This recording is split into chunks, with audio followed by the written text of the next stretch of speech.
Hello, everyone, and welcome to the Progressive Overload Podcast. Have you ever thought about strengthening multiple areas of your life at the same time? Then you've come to the right place.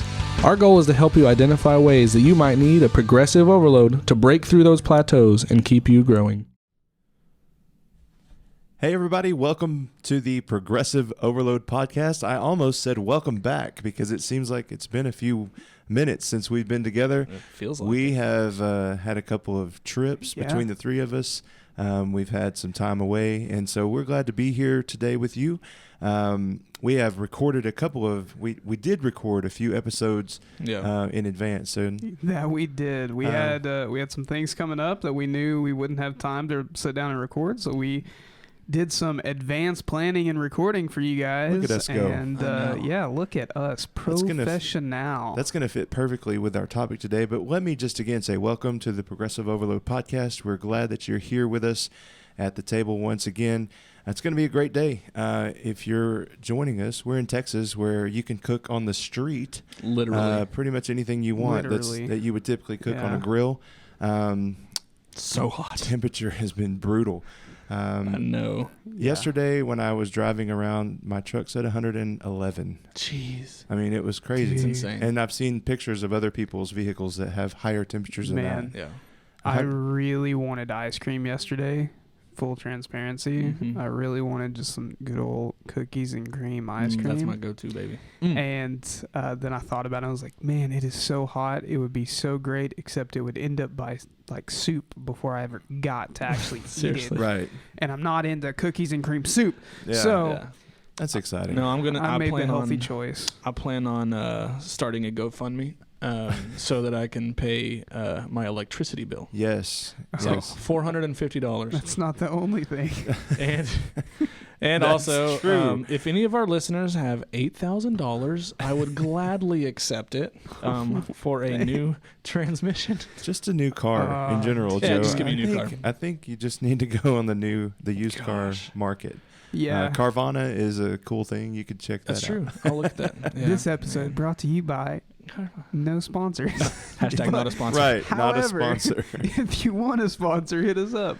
Yes. Oh, yeah. So it's vacation season, and so I just wanted a crazy, crazy story. We literally had the hashtag Chevy Chase vacation. If you know what that's about, you know all about it. Man, actually, we had a wonderful vacation. We went to the mountains of New Mexico. Really cool story. My grandpa bought this cabin, just kind of a basic log cabin in the middle of a valley close to Taos, New Mexico. And it's been in our family ever since. And I think 70s is when my grandpa bought it. But so cool. My dad grew up going there. He grew up taking my mom when they were dating in high school. Then I grew up going there. And so I'm continuing that tradition of taking my daughter there. Actually have a really cool tattoo about it. And so we went there for the week. It was wonderful. We had, talk about temperature. I think the hottest it got while we were there was like 76. And it got into the 40s at night. And it was just wonderful. It was glorious. Caught a bunch of fish. Ate some fish, and then we hiked and climbed and sat and chilled and whittled, and that's my happy place for sure. That sounds exciting. That's so awesome. And then you have to come home. Like all good vacations, you have to stop one time. Eventually, you have to stop and make your way home. Yes. And why don't you tell our wonderful audience what happened to you guys? Yeah, so buckle in here. This gets really depressing. It's about a 7.5-hour trip to the mountains, and about halfway through, we were in Amarillo, Texas, and my car started making a really weird noise. And I've only had this car for like 7 years. 7 months. It's not 7 years. 7 months. Wow. Yeah. And it started making a weird noise. I was like, okay, what is that? That's not normal. We stopped and got gas. Looked under my hood, looked under my car, couldn't really find anything that was abnormal. Not like I knew what I was looking at, because I'm like, I have no clue about engines. I turn the key and it goes. And then... And so, but in order to be a man, I had to at least look at the engine. if you know. Absolutely. So. That's what you do, isn't it? Understandable. Yeah. You look at it. So other people around you actually think that you know what you're looking at. Even like reach in and grab something. Yeah. Grab a towel. Tinker with something. Pull the oil stick Bump out. it. Yeah. Anyways, so I didn't know I couldn't see anything. We went down the road, and then the noise got worse and worse. I was like, oh crap. So we put a mechanic shop in my GPS, went to look at the closest one, and this was like 4:45 on a Saturday, and the shop closes at 5. Oh no. And so we got there, and probably like 50 feet or 50 yards away, no, not even, it was really close to the shop, my car broke down in the middle of the freaking road. And so my wife and kid were in the turning lane of a 2-lane freaking road, and the car broke down in the middle, and I'm freaking out. I'm losing it. My wife was keeping her cool. I was not. And so I got out, sprinted to the shop. I said, hey, my wife and kid are in the middle of the road. My car broke down. I need you to come help me. So he rushed out, and we were able to push the car into the lane, or into the mechanic shop. Yeah. And so I was telling somebody earlier, I was like, I think it's just God's sense of humor that he let my car make it to the shop, but he was like, I'm going to make you do a little bit of work for it. Yeah. Right. And I was like, he just, anyways, so we pushed it in. He ran a couple codes. It was transmission issues. And then, of course, they closed in 10 minutes, so we had to I have to wait till Monday to check on the car. Of course. Those things always happen on the weekend. Oh, I know. Yeah. So we Ubered to the only rental shop that was open, and it was an Enterprise Rent-A-Car at the airport there. They were the only ones open. Long story short, they only accepted a credit card, which we did not have, to get a reservation. So my parents were like, here, use this credit card. They didn't allow that because they require a physical credit card in hand to swipe. They doesn't do anyways. So we got another Uber with all of our luggage, our pillows, we had a cooler full of food. Like, we had to lug this is just sitting on a curb outside of the airport, and my wife and kid and I are just sitting there, and I'm freaking losing it. I'm crying. I'm like, oh, I feel so bad. We're stuck and blah blah blah. And I'm a little baby. For some reason, my wife was able to keep her cool, which is abnormal. Sorry, babe. And then we Ubered to the hotel, and then so we Ubered there, waited for the hotel, and the next morning we were gonna try a different rental place that opened up. Ended up that not working out. We had to get my sister-in-law to drive like 5 hours to come get us and take us home. So got a call yesterday morning, which was Monday morning, and I do need a whole new transmission in my car. That's a 2018, which is ridiculous. And they quoted me about somewhere between $7,000 and $8,000. So man, pray for me. I'm trying to navigate that. Sorry, that was a long story, but it was it's all good. Rough. I just need people to feel sorry for me. Yeah, sometimes it's good just to let it out. It is absolutely. Just get it all out. It's okay. Man, it has been a while since we've been here at the table. Summer has been crazy, guys. Yeah. Man, and of course we've done some recording here and there, so there's bits and pieces of what's been going on in our lives, but finally done with camp season. I made the statement. I ended up preaching Sunday due to some sickness going around, and long story short, I made the statement in my message. I will be purchasing a I Survived Camp Season 2022 t-shirt. Yes. And I will wear it proudly as a badge of honor because I made it through that. And as you guys know, I've been battling with the health issue thing and the whole issues with my neck and having to have those small surgeries done. Yeah. Had to have another one done right before children's camp. That was a blast to deal with. Yeah. I had to be late to children's camp on Monday because I had an appointment, and then I had to leave children's camp on Wednesday when everything was falling apart, it felt like. Not that it was. It was very stressful. Yeah.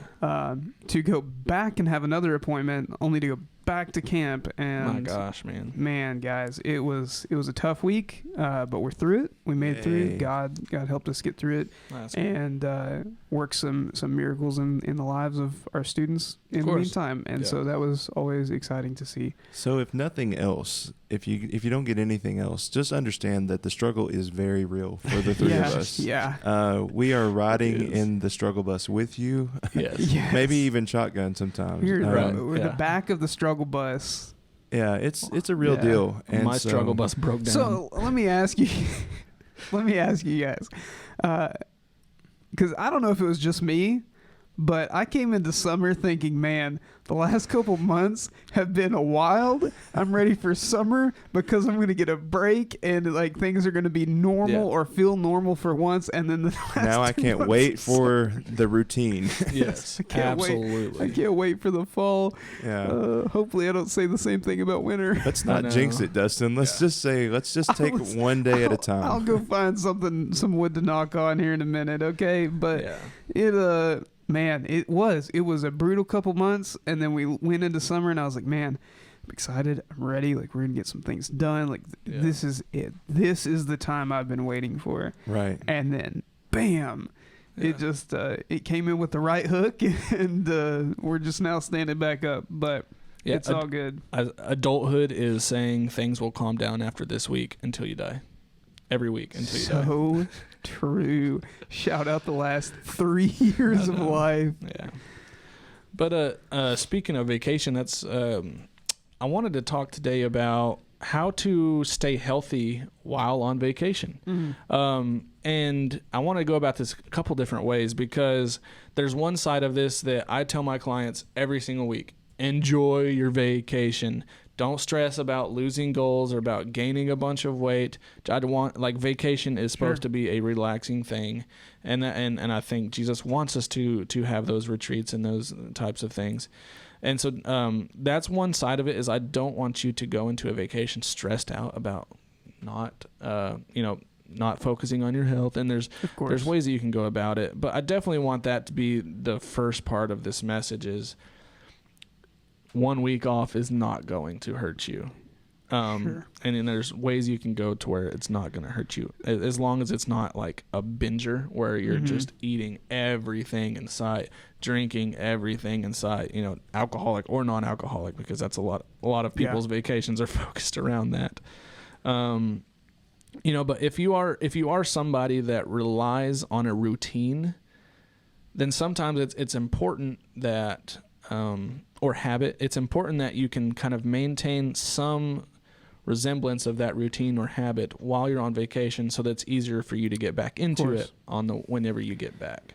Yeah, and for me, I especially this year have to look at it with a slightly different perspective, because I haven't had my vacation yet. Yeah. I go on that vacation towards the end of next week, really. Yeah. But for me, I approach this topic very seriously and intentionally, because while some have their vacation weeks, I have camp weeks too. Yeah. And for me, camp is not a vacation, right? It is. No. It is tough. No. It is hard work. You are there laboring. But it does throw you out of routine because you're not in your regular environment. Of course. For me, that also, that combined with the health issue thing that I've been battling off and on throughout the summer, have really just hammered me down in my ability to keep that routine and keep consistency. For sure. I abandoned the goal of losing weight through those weeks. Yeah. I also did not gain. Yeah. I kind of maintained roughly within the range that I have been. And so I was happy with that. But how did I do that? Right? That is what we're getting to. How did I do that? What helped me to maintain the consistency, or where I was at, where now I'm set up to where as soon as this thing, that the current injury that I have is healed up, like I'm full force. Yeah. It's done. Like, we're getting after it. For me, camp looked like this, right? I made sure that I got my time in exercise. It looked a little different. It wasn't lifting weights as much, and I didn't get to do much running. The first camp, I ran a 5K. that was part of it. And then I was able to get down and play some sand volleyball, and there was plenty of ping pong that went down throughout both weeks. Real ping pong is an active sport. Listen, if you've ever played with me, you know, and you guys have, it's you move a lot. I do. I'm like a statue. I don't. Well, that's because you're hitting it on every side of the table, every other hit. Come on. Yeah. Yeah. I do. I'm sorry. I try and stay pretty mobile when I'm playing, but that to say though, my step count, because there was a natural increase in walking per day, like there were certain things that shifted to make me what I would say more active than average, or to help maintain a level of activeness consistently throughout those weeks. But I couldn't just bank on that, right? I had to watch what I was putting into my body. And did I cut myself some slack in some areas? Absolutely, I did. But I still kind of kept in the back of my mind roughly ranges of where I was sitting on my caloric intake and how much protein I had taken in and those things, because that helped me to be consistent long term. Yeah, no, that's good. And then that perfectly encompasses some of the tips that I wanted to talk about today, because I know, great job. Point for me. Going about it with the mentality, with the attitude of maintenance is going to be a much more enjoyable way to vacation than going into even if you think about the energy balance equation, gaining a pound of fat, you have to consume 3,500 more calories than you burn to gain a pound. So if you really think about it, that's a lot of extra food that you have to eat. Yeah. Especially if you focus on one side of burning by being active, by doing some short workouts, by just planning active activities during your vacation, whether if excursions on a cruise or something like that. Make sure you do a hike, doing something fun and active, or whatever your vacation looks like, doing something where you're not just sitting down. Absolutely. Focusing on that is a big part. Especially when you look at that, I have to consume this much extra to put on that pound of fat. And for me, looking at that, right, first of all, portion control was a big thing. To where in past, there may be days of camp where I feel like I am starving, and I'm going to finish my plate, and I'm going to go back for seconds or what have you, just because I'm hungry, right? I don't give my mind a chance to calm down and say, hey, you've eaten, you're good. And that was something that I tried to be more mindful of this year, is to take that time to enjoy my food and let it process that I have eaten, to kind of curb that hunger a little bit. I took in more water. I drank a lot more water than I have in years past. That was a big thing. Shout out to camp this last week, children's camp. They have a certain portion of their dining hall where everyone eats at that has a yogurt bar in the morning for counselors and a salad bar at lunch and dinner that is exclusively for counselors. That's nice. And shout out for that being done well, because that helped a lot. Absolutely. Yeah. It matters. It does. Yeah. That's like you said, it can be a time where you can enjoy foods that you don't normally, as long as you're smart about not over consuming those types of things. Of course. As far as your exercise goes, if maintaining muscle and strength is something that is a goal of yours while you're on that vacation, there's different kind of things that you can do while you're there to make sure that you're not losing. You're not going to lose muscle in a week's time, but you could lose some strength if you just sit in a couch the whole time. So there's some things like a TRX. That's my number one favorite types of things to take on vacation, because you can throw it in any bag you have. You can throw it in your doorway wherever you are in a hotel. That is the game changer. If you're not sure what a TRX is, it's basically a fancy ratchet strap with two handles, and most of them come with a travel attachment where you can just shove it in your doorway, to where you can do squats, push-ups, curls, tricep extensions, lunges. I mean, every single thing you can do. And the TRX allows you to get enough resistance where you can at least maintain strength levels. And so that's a pro tip. I mean, if you have a truck that you can take, a couple sets of dumbbells, go for it. And Yeah. Not that you're having to do full workouts, but you can do, a couple sets here, a couple sets there, just to kind of maintain those levels. Shout out to the guy that I shared a cabin with this last week at children's camp who had his kids doing wall sits before there bed. we go. Yeah. Wow. Yeah. Wear them out. Wear them out. Who can hold it the longest? Well, I guess we're gonna find out. Yeah. But he just as a point of making use of what you have with you. Just because you don't have what you're used to doesn't mean that you have to have nothing. Absolutely, yeah, and perfect. Something is better than nothing. Yeah. Whether it's you can maintain strength levels with body weight, like isometrics. Go listen to our isometric episode. Do stuff like that. I tell all of my clients that just if you have 1 or 2 days that you do a 30-minute session, you are going to feel so much better when you come back on the next Monday from vacation than you would if you hadn't done that. So I always recommend that. Or, if you're going to choose if you're staying in a hotel, make sure, if it's important to you, find one that has a gym in it, or find one that's close to gym access. And I think what we're talking through here lends itself to point to mindset. Yeah.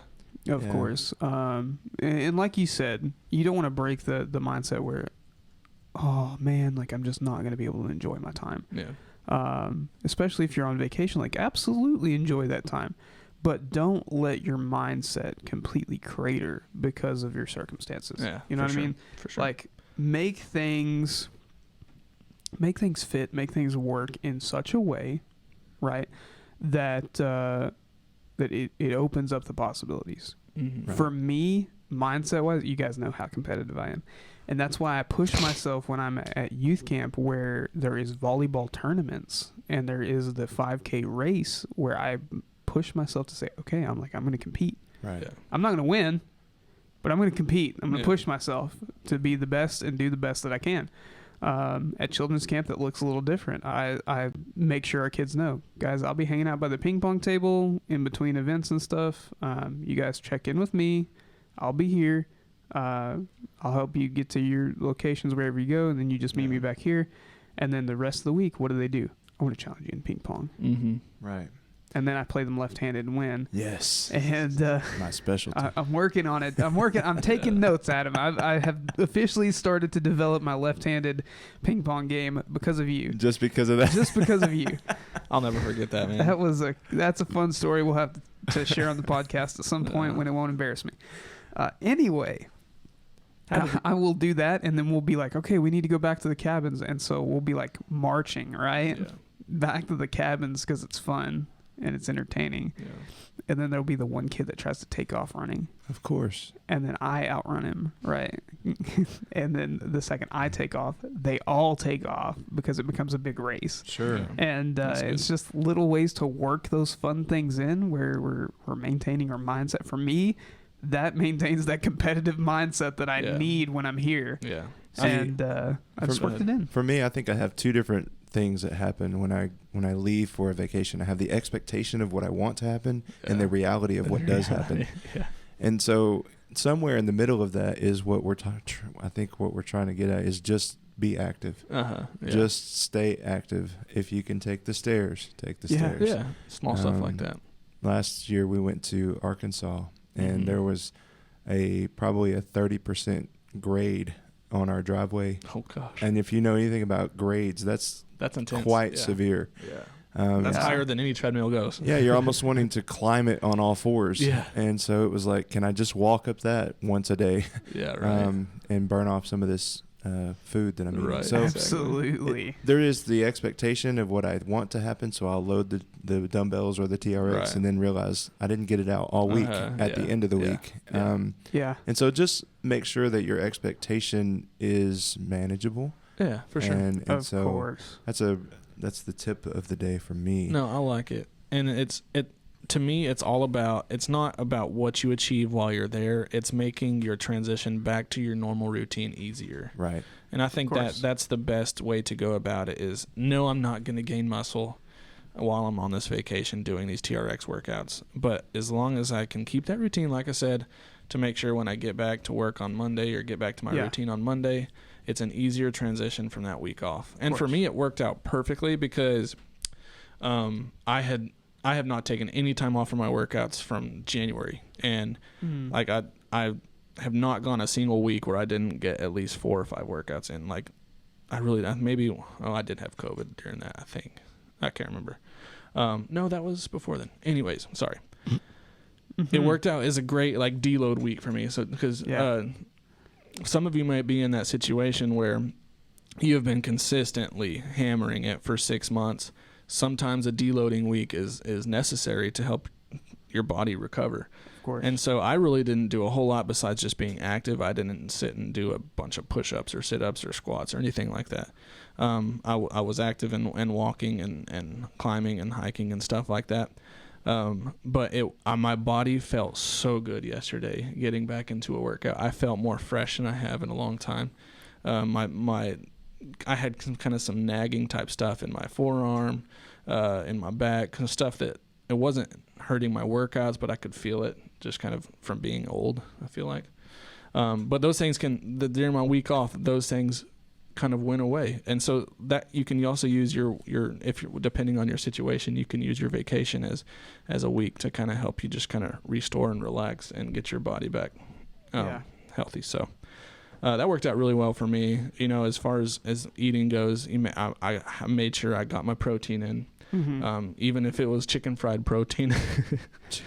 Yeah, deep fried protein does count as protein. Hey, we had a bunch of fish, and I protein is protein, man. Yeah, it might have been fried fish that I caught from river, but it was delicious. Listen, it looked delicious, man. Did. I wish I had some of that. I know. Next time I'll catch more fish and bring some back. The biggest thing for me in context to eating, because I feel like that's where I would struggle the most, right? When I'm thinking of different scenarios like this, be that camp or vacation, I feel like eating is where I would struggle the most because the exercise part is just so natural that I have to have it. But for me, especially when it came to camp season and I wasn't in control of the options I had presented to me, I had to think ahead. I had to prepare ahead. That took me bringing extra snacks and things that I could eat as an alternative, be that protein bars or protein shakes, like things that I could consume like that, that could get me through that time or that meal until the next meal, whatever. When I hit that limit or was at a point where I was like, man, I really shouldn't do that. I'm going to take a step back from that option. I had to make myself available or have available to myself some kind of alternative. Yeah, that's smart. That's a pretty neat deal. Trying to prepare for not having an option available that you normally would. Yeah.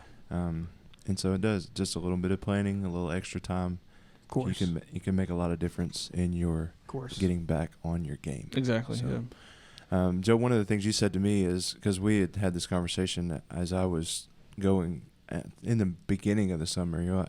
I said it's going to feel weird because I'm out of my routine, and you said, well, it's fine for a week, but don't let a week turn into 6 weeks. Exactly. Yes. And that's the hardest thing for me, I think, is because once you kind of let your guard down in a sense, and you're like, okay, I'm just going to eat and I'm going to enjoy it and I'm going to relax. And then you realize I've been relaxing for 3 weeks now. And that's kind of it's scary, but it happens fast. And so just, be aware of those kind of things as you're listening. Absolutely. Because I thought that was a really good piece of advice. You are welcome. Yeah, not that I've really been able to follow it all that well. Not that I've listened to you, but I appreciated you telling me. I do appreciate your words of wisdom. So I want to share that with our listeners. So I think as we discussed what we wanted to talk about today, you mentioned the thing or the sentence of "do as I say, not as I do," right? And so, I wanted to preface that with this is, I was not perfect on my vacation. Sure. No, you weren't. No, I was not. I think when we were stuck in that hotel in Amarillo, the only thing that we had access to was the Cracker Barrel in the parking lot. Nice. So I might have had biscuits and gravy like 2 or 3 times while we were waiting in the hotel. And it was delicious, and I do not regret it. But I'm back on it this week, and I thought that was funny that you said that. And you said you wanted to kind of talk about that too. Yeah. And I just mentioned it's been difficult. The summer schedule is different. Yeah. My kids have a different schedule. Mm-hmm. I have a teenage daughter, and so it's hard not to eat like a teenager sometimes because you're just cooking for the kids. Yeah. And man, shout out to you guys. You have all the good snacks because you have kids. right, Yeah. But you're so disciplined that you avoid it. I know. That's it, I yeah. know. most of the time. It's a Most of the time. Yeah. And so it with the different schedule and a different routine comes a different challenge. And so we can say, and we say to our listeners and we say to each other, this is what we need to do. Yeah. And it really lends itself to our faith and our Christian course. walk. I know what I need to do. I know what the Bible says I need to do. Absolutely. I know what God is even requiring me to do from Scripture and from the moving of the Holy Spirit. I get all of that, but here's what I'm going to do. And so it doesn't really fit all the time. It doesn't fly. No. And so it makes it difficult because then we get into trouble. Yeah. And Sure. you can do that with your faith and with your fitness. Absolutely you can. And so I'm sure, how long has it been since you guys stepped on the scale? Moment of truth here. Hey, I did yesterday after my vacation, and Good I for you, Joe. maintained, baby. Full Good. honesty. Somehow. Sunday morning. Sunday? This last Sunday morning. Sunday. It's probably been 2 weeks or more for me. I got back from children's camp and got curious, stepped on it at the end of the night, looked at the number and went, huh. So I stepped on it again in the morning to see the difference. Well, and it's hard because we can all justify not having ourselves be held accountable Yeah. to a lot of different things. Yeah. In our food, in our fitness, in our faith. Yeah. And we are creatures of habit, and we enjoy having that freedom. Yeah. You know, we want to have that freedom to go, I want to be able to choose what I want to eat, when I want to eat, and how much of it I want to eat. And I want to choose what makes me feel good in this moment, even if it's not what I, Absolutely. even if it's not what God says. We can hit those points and say, we might as well just say my favorite saying, really, peanut butter. People will look at me like, what do you mean? Peanut butter is as good of an excuse as anything else you can come up with. I don't care. The grass is orange. The sky is purple. Like, fill in the blank. We make excuses. Yeah.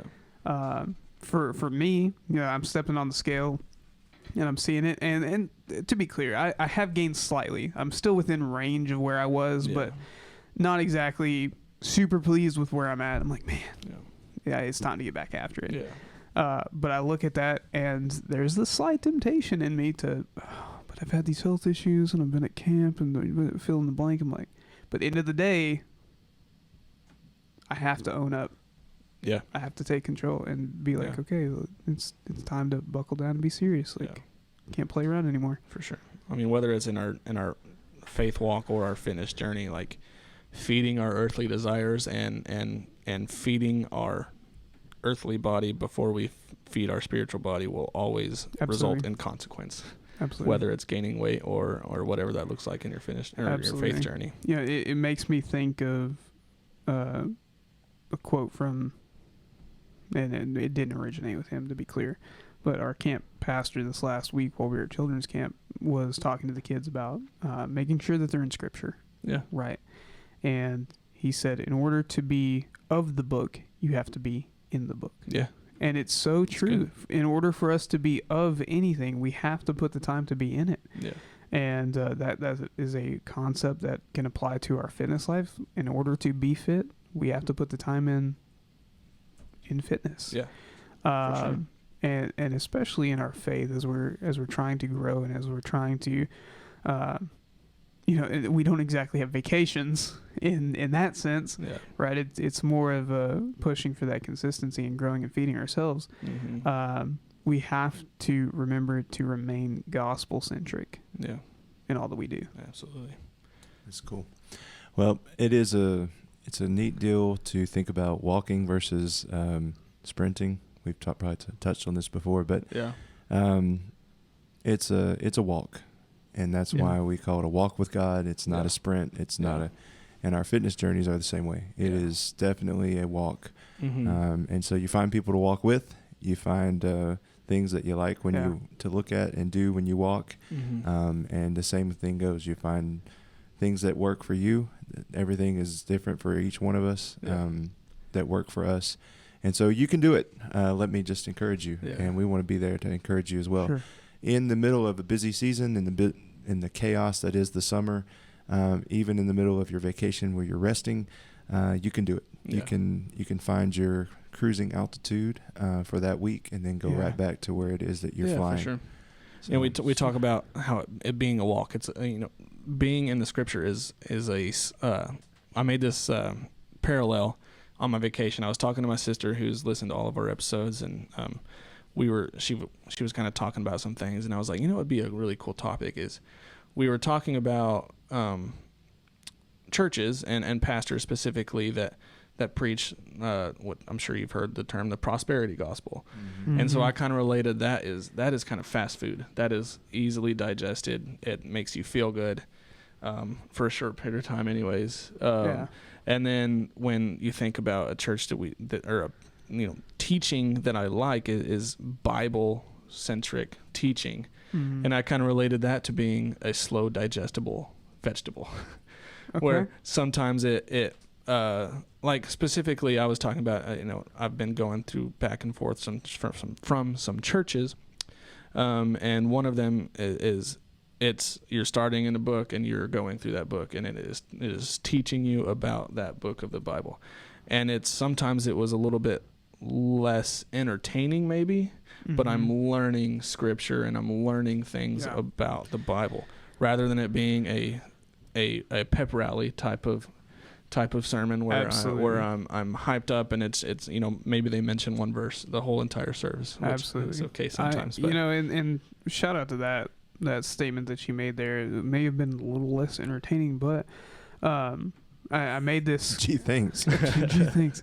No, but seriously, I made this quote yesterday in my message when I was preaching. The church, it was never meant to be an entertainment center. Right. It was never meant to be a social acceptance club or so a social change agency. Yeah. Yeah. And when we compromise and lean ourselves towards that, it is at the ruin of our listeners. Yeah. That's very true. I like that. You did better than I did. I called the church a Christian mafia in my sermon. So Christian mafia. I love it. Well, we were talking about. I'm sorry. We'll have to trade notes after this. Yeah, I know. I have to kind of let you in on this. We were in Luke 6 where Jesus talks about if you love people that love you back, if you do good to people that do good back to you, if you lend to those that give back to you, what credit is that to you? Yeah. And I said, even the mafia figured that out. Yeah.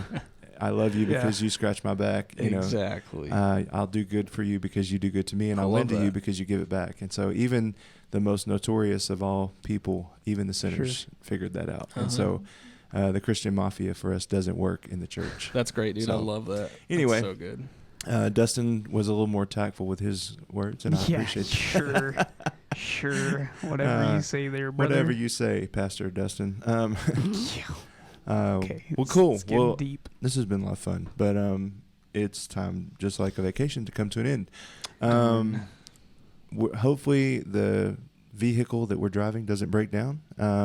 Joe, thank you for sharing that with us as we Thank you all for the donations that I know are coming in at They're this point. pouring in from Slovenia. Cha-ching. Hey, what's the conversion rate?